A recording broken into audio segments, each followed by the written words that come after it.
Praise the lord. దేవునికే మహిమ కలుగునుగాక. మీ అందరికీ యేసుక్రీస్తు ఘనమైన నామంలో నా హృదయపూర్వకమైన వందనములు తెలియచేయుచున్నాను. ప్రియులారా, ఈరోజు పరిశుద్ధ ఆదివారము విశ్రాంతి దినమున దేవుడు మనకిస్తున్న వాక్య ధ్యానాంశము సమస్తము నీ మేలు కొరకే. సమస్తము నీ మేలు కొరకే. రోమీలకు రాసిన పత్రిక 8వ అధ్యాయము 28వ వచనాన్ని చదువుకుందాం.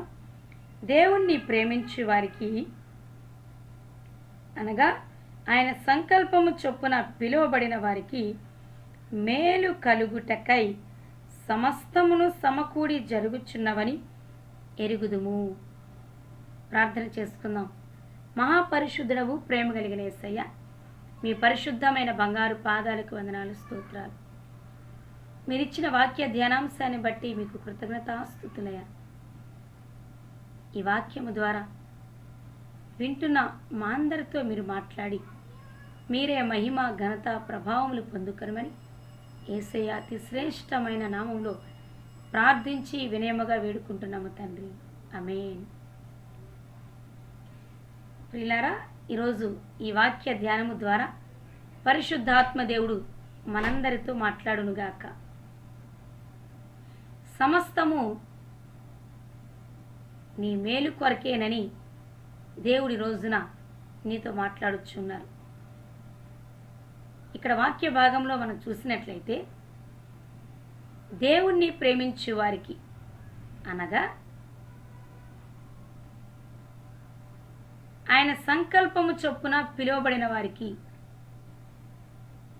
మేలు కలుగుటకై సమస్తమును సమకూర్చబడి జరుగుతున్నవని రాయబడి ఉన్నాయి. మన దేవుడు మనల్ని ఎంతగానో ప్రేమించుచున్నటువంటి దేవుడు. తన ప్రాణాన్ని కూడా లెక్క చేయకుండా మన కొరకు త్యాగం చేసినటువంటి ప్రేమ కలిగినటువంటి దేవుడు. మన దేవుడు ఆయన ప్రజలను దీవించే దేవుడు. మన దేవుడు మేలు చేసేటందుకు ఎల్లప్పుడూ సిద్ధంగా ఉండేటువంటి దేవుడు. అందుకనే యేసుక్రీస్తు ప్రభువారిని కలిగి ఉండటం అనేది ఎంతో ధన్యకరమైన జీవితం, ఎంతో భాగ్యమని, రక్షించబడిన మనము ఆశీర్వదించబడిన వారమని, దేవుని చేత ప్రేమించబడుచున్న వారమని గుర్తించి దేవునికి ఎల్లప్పుడూ కృతజ్ఞత గల వారముగా జీవించాలని నేను కోరుకుంటూ ఉన్నాను. మన దేవుడు వంటి దేవుడు ఈ భూలోకంలో ఎవరూ లేరు. ఎంత వెతికినా కనపడరు. అటువంటి గొప్ప ప్రేమామయుడైనటువంటి యేసుక్రీస్తు ప్రభువారిని మనము కలిగి ఉన్నాం. ఈ మాటలు వింటున్న నీవు ఇంకా రక్షణ లేకపోతే నీవు అటువంటి ప్రేమామయుడైన యేసుక్రీస్తును నీవు కలిగి లేనట్లే. నీవు ఎన్నో ఆశీర్వాదాలను కోల్పోతున్నట్లే. రక్షించబడిన నీవు, యేసుక్రీస్తుని కలిగి ఉన్న నీవు ఆశీర్వదించబడిన వ్యక్తివేనని ఈ రోజున గుర్తించాలి. అయితే ఈ లోకంలో దేవుని ప్రజలకు, దేవుని భక్తులకు, దేవుని సేవకులకు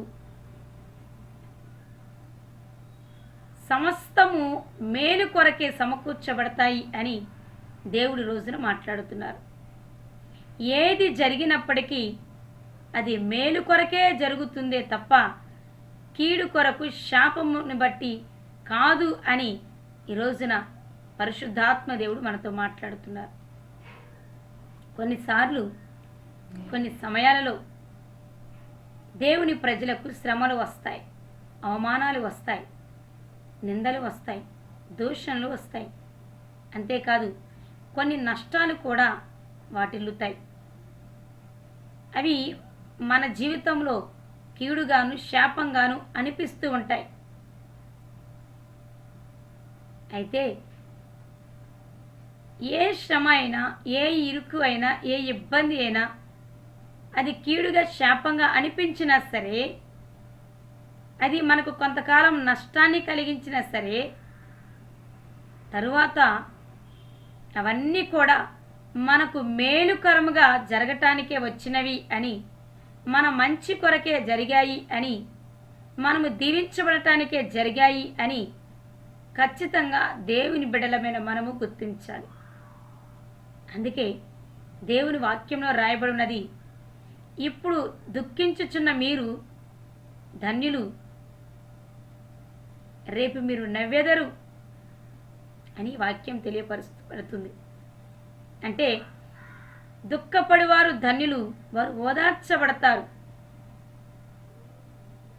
దేవుని బిడ్డగా ఉండి నువ్వు ఈ రోజున దుఃఖిస్తున్నావన్నా, వేదన చెందుతున్నావన్నా, శ్రమల పాలవుతూ ఉన్నావన్నా, అది నీకు కీడుగా శాపముగా ఉన్నదన్నా, అది నీకు నష్టాన్ని కలుగ చేస్తున్నది అన్నా, ఇదంతా కూడా రేపు నీకు మేలు కొరకే, మంచి కొరకే, నీ దీవెన కొరకు వచ్చినవే తప్ప ఇవి పర్మనెంట్గా ఉండటానికి కాదు అని నీవు ఈ రోజున గుర్తించాలి. ఈ రోజున దుఃఖపడుతున్న నీవు రేపు నాట్యముతో, స్తుతి గానాలతో దేవుని సన్నిధిలో ఆనందించబోతున్నావు. నీ దుఃఖము నాట్యంగా మార్చబడబోతుంది. నీ ఏడ్పు సంతోష కారణంగా ఉండబోతుంది. మనకు వచ్చేటువంటి శ్రమలు రేపు మనల్ని మహిమకరమైన జీవితంలోనికి నడిపించడానికే వచ్చినవి అని గుర్తించాలి. మనం ఎదుర్కొంటున్న అవమానాలు మనము త్వరలో ఘనతను పొందుకోబోటానికి వచ్చినవేనని గుర్తించాలి. మనం ఎదుర్కొనే అవమానాలు మన ఘనత కొరకే, మన దుఃఖము రేపు సంతోషము కొరకే, మనము కలిగి ఉన్న నష్టము రెండంతల మేలు కొరకే. మనం ఈ రోజున ఏదైనా ఎవరినైనా కోల్పోయాము అని అంటే వాటిని మనం ఒక రోజున పొందుకుంటాము, మన మేలు కొరకే జరిగింది అని మనం ఖచ్చితంగా గుర్తించిన వారంగా ఉండాలి. ఈరోజు దేవుడు మనతో మాట్లాడుతున్న మాట, మీ జీవితంలో ఏది జరిగినా సమస్తము అది నీ మేలు కొరకే జరుగుతుంది, కీడు కొరకు కాదు అని దేవుడి రోజున స్పష్టంగా మాట్లాడుతున్నారు. అయితే దేవుడు ఎవరికి మేలు చేస్తారు? అసలు మేలు అంటే ఏమిటి అంటే, మేలు అంటేనే మంచిది అని అర్థం, ఉపకారం. మరి ముఖ్యంగా మేలు అని అంటే దేవుడు అనుగ్రహించే దీవెనలు, ఆశీర్వాదాలు అని అర్థం చేసుకోవాలి. అయితే దేవుడు ఎవరికి మేలు చేస్తాడు, ఎవరిని దీవిస్తారు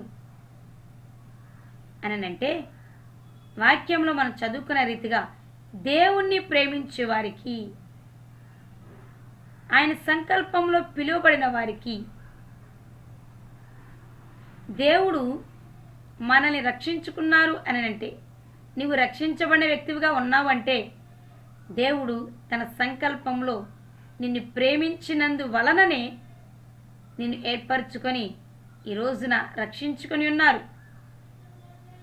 దేవుని చేత పిలువబడిన వ్యక్తివి కాబట్టే ఈ రోజున నువ్వు క్రీస్తును అంగీకరించి రక్షించబడిన బిడ్డగా ఉన్నావు.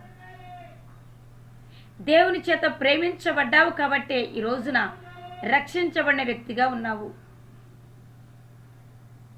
అదే రీతిగా ఆయన ఎవరినైతే పిలుచుకున్నారో, ఆయన సంకల్పంలో ఎవరినైతే ఏర్పరచుకున్నారో, ఎవరెవరైతే రక్షించబడ్డారో ఆ ప్రతి ఒక్కరికి కూడా సమస్తము మేలు కొరకే జరుగుతాయి అని ఈ రోజున దేవుడు మాట్లాడుతున్నారు.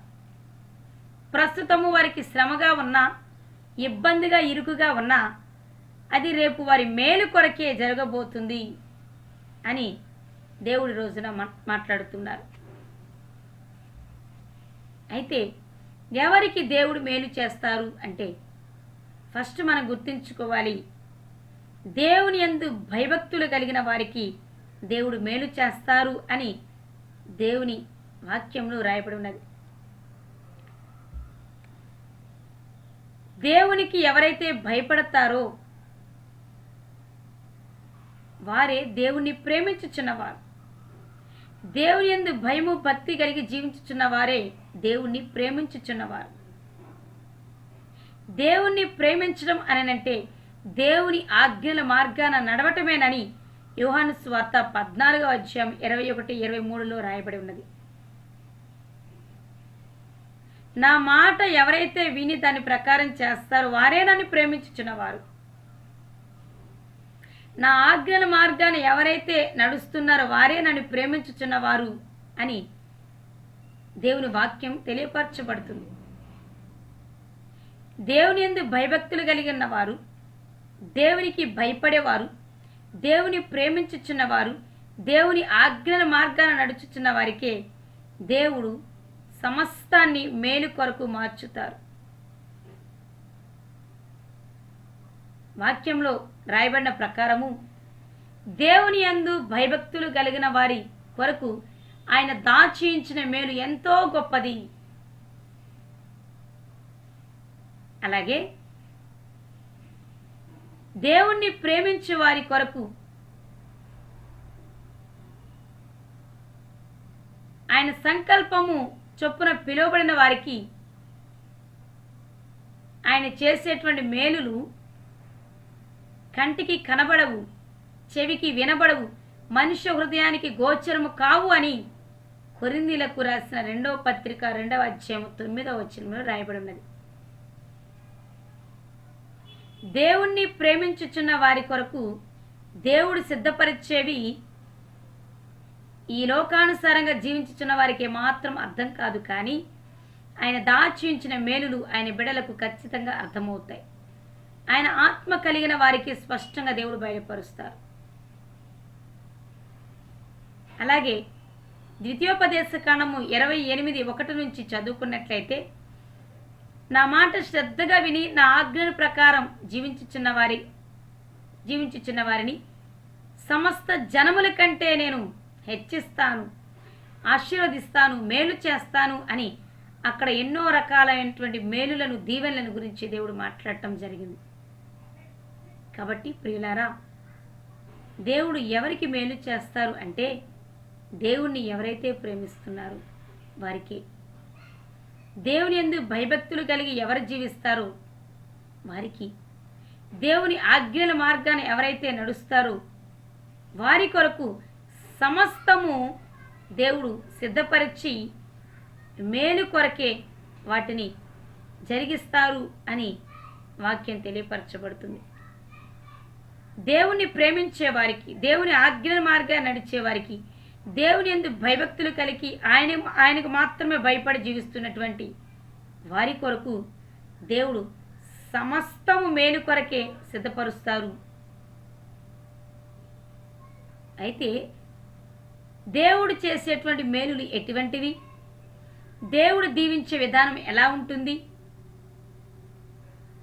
దేవుడు మన కొరకు సమస్తాన్ని మేలు కొరకే సిద్ధపరుస్తారు, సమకూర్చుతారు అని చెప్తున్నారు.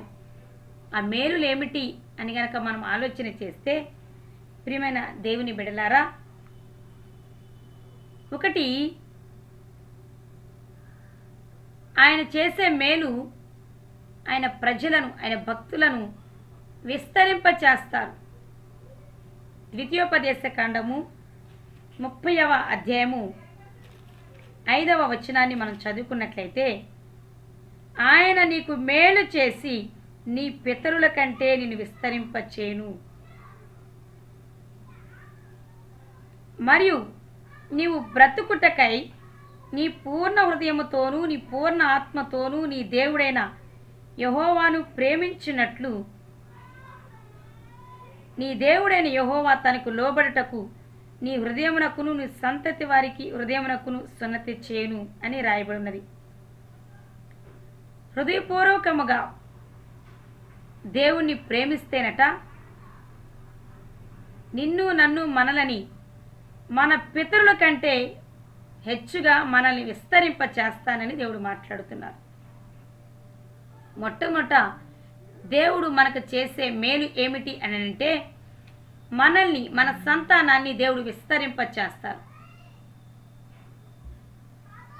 యాకోబు ఒంటరిగా ఒక్క చేతి కర్రతో ఇంట్లో నుంచి బయలుదేరి తన మామ అయినటువంటి లాబాను వద్దకు పద్దనరాముకు బయలుదేరాడు.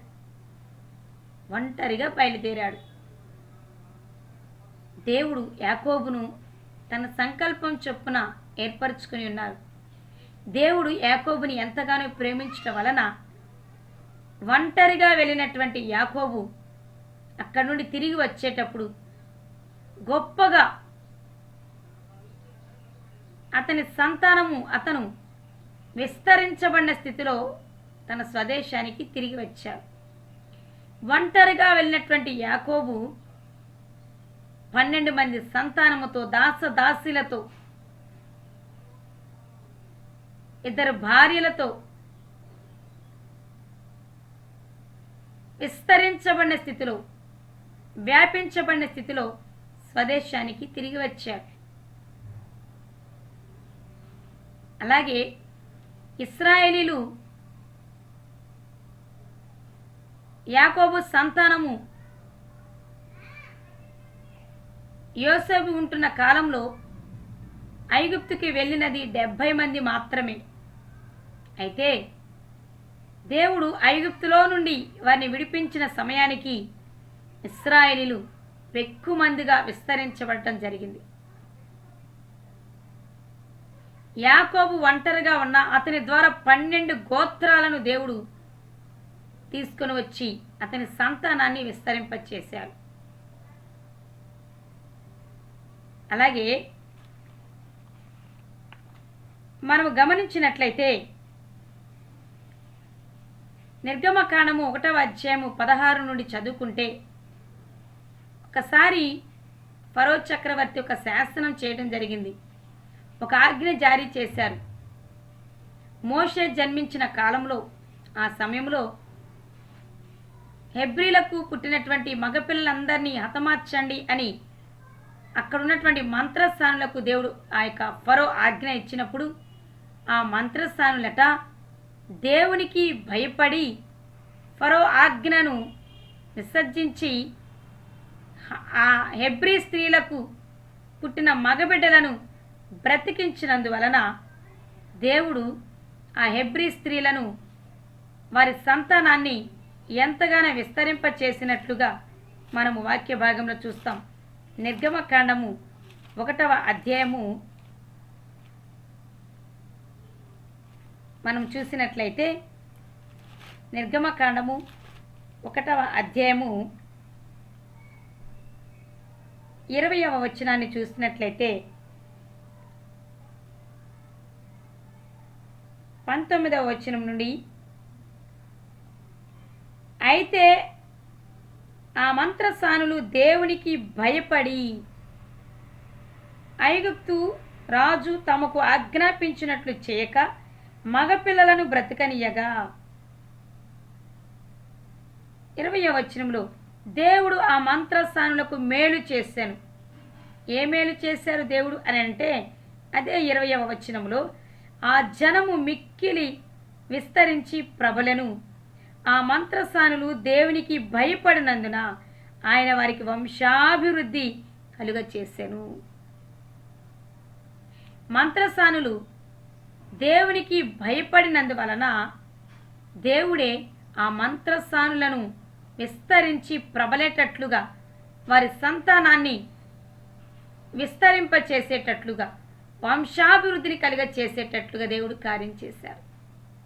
కాబట్టి దేవుడు మనకు చేసేటువంటి మేలు ఏమిటి అనంటే, మనల్ని, మన సంతానాన్ని విస్తరింపచేస్తారు. ఎలాగూ అనంటే, ఇప్పటి వరకు మన పితరుల కాలంలో కంటే మనల్ని, మన సంతానాన్ని దేవుడు విస్తరింపచేస్తానని, ఆ మేలు మీ జీవితంలో నేను జరిగిస్తానని దేవుడు మాట్లాడుతున్నారు. నీ కుటుంబంలో, నీ పితరులలో లేనటువంటి విస్తరణ నీ ద్వారా దేవుడు జరిగిస్తానని దేవుడు మాట్లాడుతున్నారు. నిన్ను, నీ సంతానాన్ని విస్తరింపచేసి దేవుడు ఆశీర్వదిస్తానని, ఆ మేలు నీ జీవితంలో నేను జరిగిస్తానని మాట్లాడుతున్నారు. రెండవదిగా దేవుడు చేసేటువంటి మేలు ఏమిటి అని అంటే బహుగా అభివృద్ధి పరుస్తారు. ద్వితీయోపదేశ కాండము 6వ అధ్యాయము 3వ వచనాన్ని మనం చదువుకున్నట్లయితే, ద్వితీయోపదేశ కాండము 6వ అధ్యాయము 3వ వచనములో,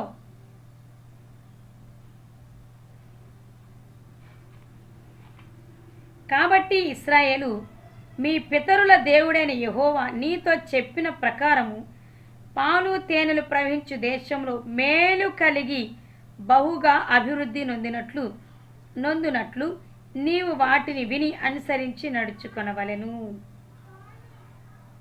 ఆ పైన రాయబడి ఉంటుంది, నీ దేవుడైన యెహోవాకు భయపడి నేను నీకు ఆజ్ఞాపించు ఆయన కట్టడలన్నీ ఆజ్ఞలన్నీ నీ జీవిత దినములన్నిటిని గైకొనుచు ఉన్నట్లయితే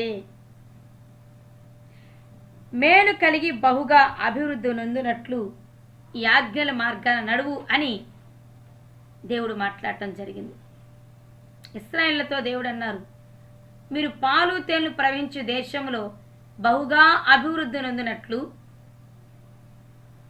నేను మీకు ఇచ్చే ఆజ్ఞలను అనుసరించి నాయందు భయభక్తులు కలిగి నన్ను ప్రేమిస్తూ జీవించండి అని దేవుడు చెప్పారు. దేవుని ఆజ్ఞల మార్గాన నడుస్తున్నప్పుడు, దేవుని ప్రేమిస్తూ ఆయనకు భయపడుతూ జీవిస్తున్నప్పుడు ఆయన మనల్ని బహుగా అభివృద్ధి పరుస్తారని, ఈ మేలు మన జీవితంలో దేవుడు జరిగిస్తారని, చేస్తారని దేవుడు మాట్లాడుతున్నారు. ఈ సమయంలో ఇస్సాకుని జ్ఞాపకం చేసుకున్నట్లయితే, ఇస్సాకు ఒకసారి గెరారు అనేటువంటి ఫిలిస్తీన్ల శత్రు దేశంలో నివసిస్తూ ఉన్నప్పుడు ఆ ప్రాంతమంతటా ఆ సమయంలో కరువు సంభవించింది. అప్పుడు ఇస్సాకు ఐగుప్తుకు వెళ్ళాలని నిర్ణయించుకుంటూ ఉన్నప్పుడు దేవుడు అతనికి ప్రత్యక్షమై, ఇస్సాకు, ఈ గెరారు ప్రాంతంలో కరువు ఉన్నదని నువ్వు ఐగుప్తుకు వెళ్ళవద్దు, ఈ కరువు ఉన్నటువంటి ప్రాంతంలోనే నీవు ఉండు, ఇక్కడనే నేను నిన్ను బహుగా అభివృద్ధి పరుస్తాను అని దేవుడు చెప్పినప్పుడు దేవునికి భయపడి ఆయన ఆజ్ఞలకు లోబడి ఆయన మాట వినినందువలన దేవుడు ఇస్సాకును ఆశీర్వదించిన విధానము ఆదికాండము 26వ అధ్యాయము 12వ వచనాన్ని మనం చూసినట్లయితే, దేవుడు ఇస్సాకును నూరంతలుగా ఫలింపచేసినట్లుగా చూస్తాం. ఇస్సాకు ఆ దేశమందున్న వాడై విత్తనము వేసి ఆ సంవత్సరము నూరంతల ఫలము పొందెను. యెహోవా అతనిని ఆశీర్వదించెను గనుక ఆ మనుష్యుడు గొప్పవాడైను. అతడు మిక్కిలి గొప్పవాడగు వరకు క్రమక్రమముగా అభివృద్ధి పొందుచు వచ్చెను. అన్ని విషయాల్లో దేవుడు ఇస్సాకును అదే కరువు కలిగినటువంటి గెరారు ప్రాంతంలో శత్రులు ఎదుట బహుగా అభివృద్ధి పరిచినట్లుగా మనం చూస్తాం. ఎందుకు అంతగా అభివృద్ధి పరిచారు అంటే, అక్కడ దేవునికి భయపడి దేవుని ఆజ్ఞ మార్గాన్ని నడిచినందువలన. వాక్యంలో రాయబడినది, నాయందు మీరును మీయందు నేనును నిలిచి ఉండిన యెడల మీరు బహుగా ఫలించెదరు అని. నా వాక్యం విని దాని ప్రకారం చేయువారు నూరంతలుగా ఫలిస్తారు అని కూడా వాక్యంలో రాయబడి ఉన్నది. ఈరోజు దేవుడు నీకు చేయబోతున్న మేలు, నీకు చేయాలనుకున్నటువంటి మేలు ఏమిటి అని అంటే, నిన్ను బహుగా ఫలింపచేయాలని, నిన్ను బహుగా అభివృద్ధి పరచాలని, నీవు నూరంతలుగా ఫలించాలి ఈ లోకంలో అని, ఆ మేలు నువ్వు పొందుకోవాలి అని దేవుడు నిన్ను బట్టి ఆశ కలిగి ఉన్నారు. దేవుడు భవిష్యత్తులో నేను నూరంతలుగా బహుగా అభివృద్ధి పరిచి ఆశీర్వదించబోతున్నారు. అలాగే దేవుడు చేసేటువంటి మరొక మేలు ఏమిటి అని అంటే, వర్ధిల్ల చేస్తారు అని దేవుని వాక్యం సెలవిస్తున్నది. ద్వితీయోపదేశ కాండము 3వ అధ్యాయము 9వ వచనాన్ని మనం చూసినట్లయితే, ద్వితీయోపదేశ కాండము 3వ అధ్యాయము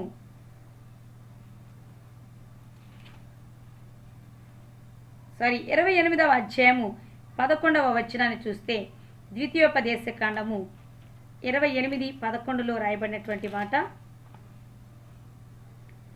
యెహోవా నీకిచ్చేదనని నీ పితరులతో ప్రమాణం చేసిన దేశమున యెహోవా నీ గర్భఫల విషయంలోను నీ పశువుల విషయంలోను నీ నేల పంట విషయంలోను నీకు సమృద్ధిగా మేలు కలుగ చేయును అని దేవుడు ఇక్కడ మాట్లాడుతూ ఉన్నారు. అలాగే ద్వితీయోపదేశ కాండంలో కూడా రాయబడినటువంటి మాట, దేవుని ఆజ్ఞల మార్గాన నీవు నడుచుచు ఉన్నప్పుడు నీకు మేలు కలుగుటకై ఆయన నిన్ను వర్ధిల్ల చేస్తారు అని దేవుని వాక్యం రాయబడి ఉన్నది. కాబట్టి దేవుడు చేసేటువంటి మరొక మేలు, ఆయన మనల్ని వర్ధిల్ల చేస్తాడు, సర్వ సమృద్ధిని అనుగ్రహిస్తారు అని దేవుడు మాట్లాడుతున్నారు. ఏ విషయాల్లో వర్ధిల్ల చేస్తారు అంటే, నువ్వు చేసేటువంటి ప్రతి పని విషయంలో నువ్వు వర్ధిల్లేటట్లుగా దేవుడు కార్యం చేస్తారు. నీ సంతానం విషయంలో, నీ కుటుంబం విషయంలో నీవు వర్ధిల్లేటట్లుగా దేవుడు కార్యం చేస్తారు. నువ్వు చేసే ప్రతి పనిలో నువ్వు వర్ధిల్లుతావు అని దేవుడు మాట్లాడుతున్నారు. అంతేకాదు, దావీదు భక్తుని జ్ఞాపకం చేసుకుంటే, దావీదు దేవుని ప్రేమించి దేవునికి మాత్రమే భయపడి దేవుని ఆజ్ఞల మార్గాన్ని నడిచేటువంటి భక్తుడు. అందుచేత దేవుడు అతనికి తోడై ఉండి అతనిని ఎంతగానో వర్ధిల్ల చేసినట్లుగా బైబిల్లో చూస్తాం. సమూయేలు 2వ గ్రంథము 5వ అధ్యాయం 10వ వచనం చూస్తే, యెహోవా దావీదుకు తోడై ఉండుట వలన దావీదు అంతకంతకు వర్ధిల్లెను అని. అంతేకాదు, దావీదును దేవుడు వర్ధిల్ల చేసిన విధానము, అతనికి ఐశ్వర్య ఘనతలు, కీర్తి, ప్రతిష్టలు అనుగ్రహించాడు. అతను వెళ్ళిన ప్రతి చోట అతనికి విజయాన్ని అనుగ్రహించి వర్ధిల్ల చేశారు. అట్టి రీతిగా దేవుడు అన్ని రీతిలుగా అన్ని విషయాల్లో నిన్ను వర్ధిల్ల చేసి నీకు మేలు చేయాలని దేవుడు ఆశపడుతూ ఉన్నారు. ఐశ్వర్య ఘనతలు, కీర్తి, ప్రతిష్టలు, అలాగే నీవు చేయు ప్రతి పనిలో, అలాగే నీ కుటుంబం విషయంలో, అన్ని విషయాల్లో దేవుడు నీకు మేలు కలుగునట్లుగా వర్ధిల్ల చేస్తాను అని దేవుడు ఈ రోజున మాట్లాడుతూ ఉన్నారు. నీకు సర్వ సమృద్ధి కలిగేటట్లుగా నిన్ను వర్ధిల్ల చేస్తాను అని దేవుడు ఈ రోజున నీతో మాట్లాడుతున్నారు. అలాగే ఇంకా దేవుడు మనకు చేసేటువంటి మేలు ఏమిటి అని అంటే, మనల్ని దేవుడు దీర్ఘాయుష్మంతులుగా వర్ధిల్ల చేస్తారట. ద్వితీయోపదేశ కాండము మనం చూసినట్లయితే 6వ అధ్యాయము 2వ వచనాన్ని చూసినట్లయితే, నీ దేవుడైన యెహోవాకు భయపడి నేను నీకు ఆజ్ఞాపించు ఆయన కట్టడలన్నీ ఆజ్ఞలన్నీ నీ జీవిత దినములన్నిటను గైకొనుచు నీవు దీర్ఘాయుష్మంతుడు వగునట్లు మీరు స్వాధీనపరుచుకుంటకు ఏరు దాటి వెళ్ళుచున్న దేశమందు మీరు జరుపుకొనుటకు మీకు బోధింపవలనని మీ దేవుడని యెహోవా ఆజ్ఞాపించిన ధర్మమంతటిని, అనగా కట్టడలను విధులను ఇవే నీవు దీర్ఘాయుష్మంతుడు వగునట్లు నా కట్టడలు ఆజ్ఞలు అనుసరించు అని దేవుడు మాట్లాడుతున్నారు. అంతేకాదు, 5వ అధ్యాయం 33వ వచనంలో ద్వితీయోపదేశ కాండం చదివినట్లయితే, మీరు స్వాధీనపరచుకొనబోవు దేశంలో మీరు జీవించుచు మేలు కలిగి దీర్ఘాయుష్మంతులగునట్లు మీ దేవుడైన యెహోవా మీకు ఆజ్ఞాపించిన మార్గం అంతటిలో నడుచుకొనవలెను అని దేవుడు మాట్లాడుతున్నారు. దేవుని ఆజ్ఞల మార్గాన నడుస్తూ, దేవుని ప్రేమిస్తూ, ఆయనకే భయపడి జీవిస్తూ ఉన్నప్పుడు మనకు మేలు కలుగునట్లుగా దేవుడు మనల్ని దీర్ఘాయుష్మంతులుగా ఆశీర్వదిస్తానని వాగ్దానం చేస్తున్నారు. దేవుడు చేస్తానన్న మేలు దీర్ఘాయుష్. ఈ రోజున అర్ధాయుష్తో వారి జీవితాల్ని ముగించుకుంటూ శాపగ్రస్తులుగా ఉన్నటువంటి వారు ఈ లోకంలో ఎందరో ఉన్నారు. అయితే ఈ రోజున నీకు దేవుడు చేస్తానంటున్నటువంటి మేలు, ఈ భయంకరమైన పరిస్థితిలో కూడా దేవుడు నీతో చేస్తున్న వాగ్దానం, నీకు మేలు కలుగునట్లుగా నేను నిన్ను దీర్ఘాయుష్మంతుడిగా వర్ధిల్ల చేస్తాను. ఎప్పుడు నా ఆజ్ఞలను అనుసరిస్తూ నడుస్తూ ఉన్నప్పుడు అని దేవుడు మాట్లాడుతున్నారు. ఇంకా మనము 128వ దావీదు కీర్తనలు కనుక మనం చూసినట్లయితే, 128వ దావీదు కీర్తనలు ప్రారంభం నుంచి మనం చదువుకుంటే 1వ వచనం నుండి, యెహోవా యందు భయభక్తులు కలిగి ఆయన త్రోవల యందు నడిచే వారందరూ ధన్యులు. నిశ్చయముగా నీవు నీ చేతుల కష్టార్జితము అనుభవించదవు. నీవు ధన్యుడవు, నీకు మేలు కలుగును. ఏమిటి ఆ మేలు అంటే, నీ లోగిట నీ భార్య ఫలించు ద్రాక్ష వల్లి వలె ఉండును. నీ భోజనపు బల్ల చుట్టూ నీ పిల్లలు ఒలీవ మొక్కల వలె ఉందురు. యెహోవా యందు భయభక్తులు గలవాడు ఇలాగున ఆశీర్వదించబడును. సియోనులో నుండి యెహోవా నిన్ను ఆశీర్వదించును. నీ జీవితకాలమంతా యెరూషలేమునకు క్షేమము కలుగుట చూచెదవు. నీ పిల్లల పిల్లలను చూచెదవు. ఇశ్రాయేలు మీద సమాధానముండునుగాక. ఈ 128వ దావీదు కీర్తనలు అంతా కూడా నీకు ఈ రోజున వాగ్దానముగా దేవుడు చేస్తూ ఉన్నారు. నీవు ధన్యుడవు, ధన్యురాలవు, నీకు మేలు కలుగును అంటూ దేవుడు మాట్లాడుతున్నారు. దేవుని యందు భయభక్తులు కలిగిన వారు ధన్యులు, వారికి మేలు కలుగును అంటూ దేవుడు మాట్లాడుతున్న మాటలు. నీ కుటుంబాన్ని దేవుడు ఆశీర్వదిస్తానని, అట్టి రీతిగా మేలు చేస్తానంటున్నాడు. నీ భార్య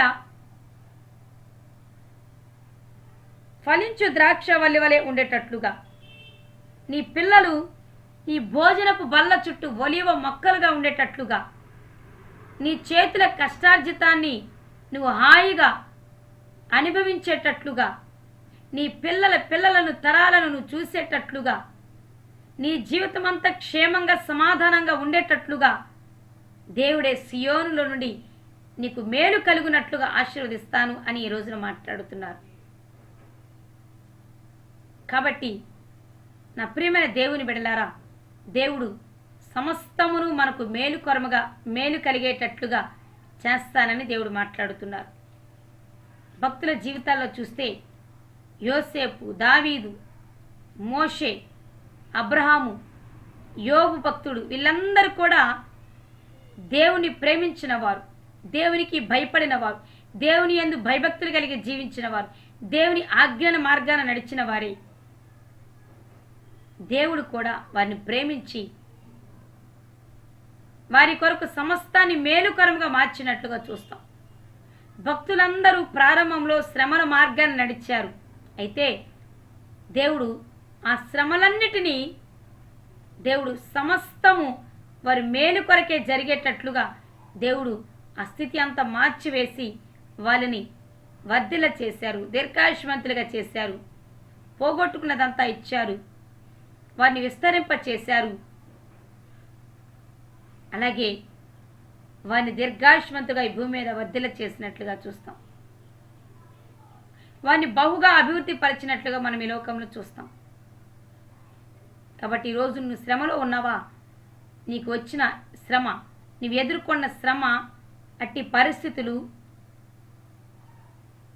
నిన్ను విస్తరింప చేయటానికి, నిన్ను బహుగా అభివృద్ధి పరచడానికి, నిన్ను వర్ధిల్ల చేయటానికి, నిన్ను దీర్ఘాయుష్మంతునిగా ఆశీర్వదించడానికి అని నువ్వు గుర్తించాలి. ఇప్పుడు జరుగుతున్నవన్నీ నీకు కష్టంగా నష్టంగా అనిపించినా ఇవన్నీ సమస్తం ఒక రోజున నీ మేలుకరముగా, నీకు ఆశీర్వాదకరంగా దేవుడు మార్చబోతున్నాడు అన్న సత్యాన్ని గమనించాలి. కాబట్టి మన దేవుడు మంచి దేవుడు, మనకు మేలు చేసే దేవుడు. సమస్తము నీ మేలు కొరకే జరుగుతున్నాయి అని దేవుడి రోజున మాట్లాడుతున్నారు. రానున్న కాలంలో సమస్తము మేలు కొరకు నీకు సమకూర్చి దేవుడు నిన్ను ఆశీర్వాదకరంగా నిన్ను స్థాపించబోతూ ఉన్నాడు. ఈ మాటలు మన హృదయాల్లో దేవుడు స్థిరపరిచి ఫలింపచేయునుగాక. ఆమేన్. మహాపరిశుద్ధుడా, ప్రేమ కలిగిన తండ్రి, మీ పరిశుద్ధమైన బంగారు పాదాలకు వందనాలు, స్తోత్రాలు. నిజమే ప్రభా, ప్రస్తుతము మాకు కష్టంగా దుఃఖంగా అనిపించిన దీనినంతటిని ఒక రోజున మాకు మేలుకరంగా మార్చబోతున్నారు, ఆశీర్వాదకరంగా మార్చబోతున్నారని మీరు మాట్లాడిన మాటలను బట్టి మీకు కృతజ్ఞతాస్తుతులు. ఈ వాక్యం వింటున్నటువంటి ప్రతి ఒక్కరిని ధైర్యపరిచి బలపరిచి వారి కొరకు సమస్తమును మేలుకరముగా మార్చివేయమని, వారిని దీవించి వర్ధిల్ల చేయమని యేసయ్య శక్తి కలిగిన నామంలో ప్రార్థించి వేడుకుంటున్నాను తండ్రి. ఆమేన్, ఆమేన్. దేవుని యొక్క కృపా సమాధానములు ఎల్లప్పుడూ మీకును మీ కుటుంబానికి మీరు చేస్తున్న దేవుని పరిచర్యకు తోడుగా ఉండునుగాక. ఆమేన్.